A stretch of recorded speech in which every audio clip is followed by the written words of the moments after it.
তোমার কি আদৌ গলায় কাটা আটকে আছে? আছে মানে বিরাট যন্ত্রণা হইতেছে। তোমার দেখে তো মনে হইতেছে না। আরে দুলাভাই নাটক করতেছে। তুই চুপ কর। ভালো হয়েছে কি 2 দিন ধরে তো কাটাটা পাল্টাছি, অভ্যাস হয়ে গেছে এক ধরনের। আর একটা জিনিস আমার মনে হয় কাটা এখানে গুতাইতে গুতাইতে জায়গাটার অবশ করে ফেলাইছে, এই কারণে একটু টেয়ার কম পাইতেছি। আরে আমার এক গ্লাস পানি দে। আচ্ছা, টাকা জোগাড় হয়েছে?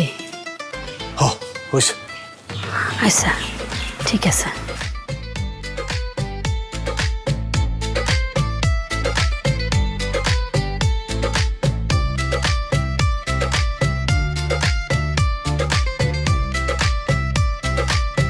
এতগুলান টাকা ব্যাংক থেকে তুলে আনতে কি যে পেরেশানির কাম, সেটা তোমরা বুঝবো না।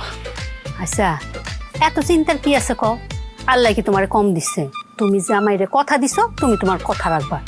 এতে করে তো জামাইয়ের কাছে তোমার মানও বাড়বো নাকি?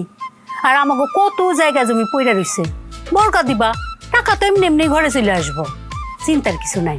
আল্লাহ কি আমাকে কম দিচ্ছে? এত কিপটামি করো কেন? তোমরা তো ভাবো আমি কিপটা।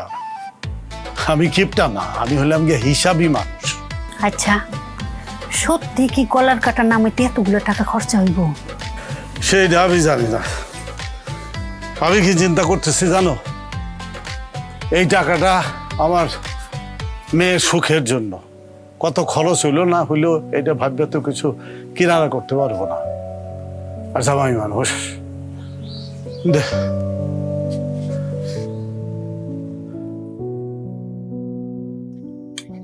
এই আমার না, জামাই রে দাও, জামাই রে দাও। বাবাজি, খাইতে কি কষ্ট হইতেছে? কষ্ট তো আমার হইতাছে, মাংস খাইতে কোনো কষ্ট নাই আম্মা। মাংস খাইতে কষ্ট হইলো, মাংস খাইতে সাবধান হওয়ার দরকার হলো বাঘের।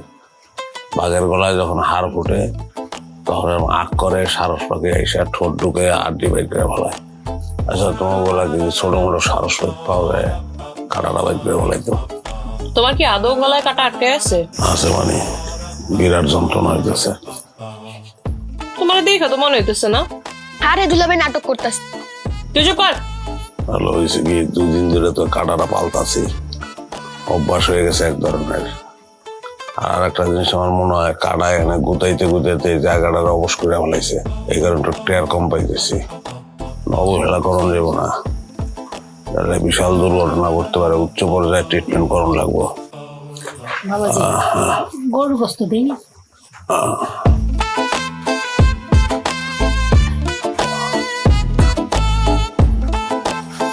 ঠিক আছে, আর কিছু রাখতেছে। আচ্ছা আচ্ছা, এই নাও খাও।